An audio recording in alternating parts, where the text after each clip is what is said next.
Ecuador, once considered one of the safer countries in Latin America, is coming to terms with today's reality that organized crime has taken hold and an unprecedented level of violence has been unleashed on the country.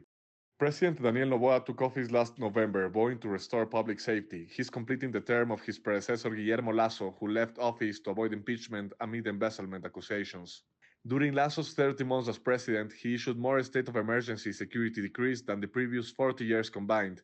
Still, the violence continued. His term saw 14 prison massacres, resulting in nearly 400 detainee deaths, numerous bomb attacks in major cities, a rise in violent deaths nationwide, and several assassinations of political leaders, including presidential candidate Fernando Villavicencio. Just over a month into office, President Noboa declared his first state of emergency due to the ongoing internal turmoil. Hours later, a live hostage situation inside a television station led Noboa to declare an internal armed conflict and identify 21 criminal organizations as terrorist groups and military targets. His tougher stance on crime and increased military involvement initially won widespread public approval, though over time support has declined as violence and economic difficulties persist. Now, prosecutors are taking aim at the corruption that allowed criminal gangs to flourish. Recent investigations have revealed apparent deep connections between organized crime and state institutions. In December of last year, the government's so-called metastasis case unfolded.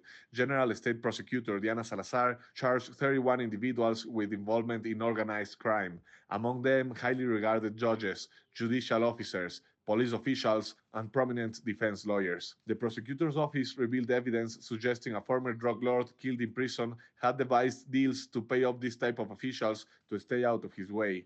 In March, the case expanded to a new phase known as purga or purge. More individuals, including several high court judges and a congressman, were also charged with involvement in organized crime.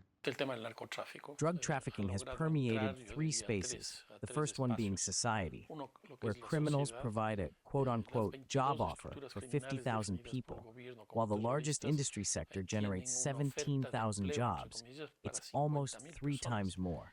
The second place is the economy, the market, the private companies, because that's where economic resources are laundered, amounting to approximately $3.5 billion, which is 3.3% of Ecuador's GDP.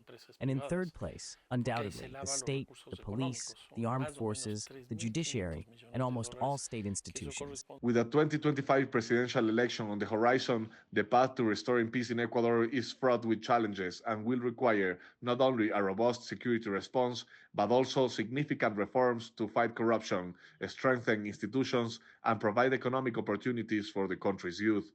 Nicolás Suárez for CGTN, Quito, Ecuador.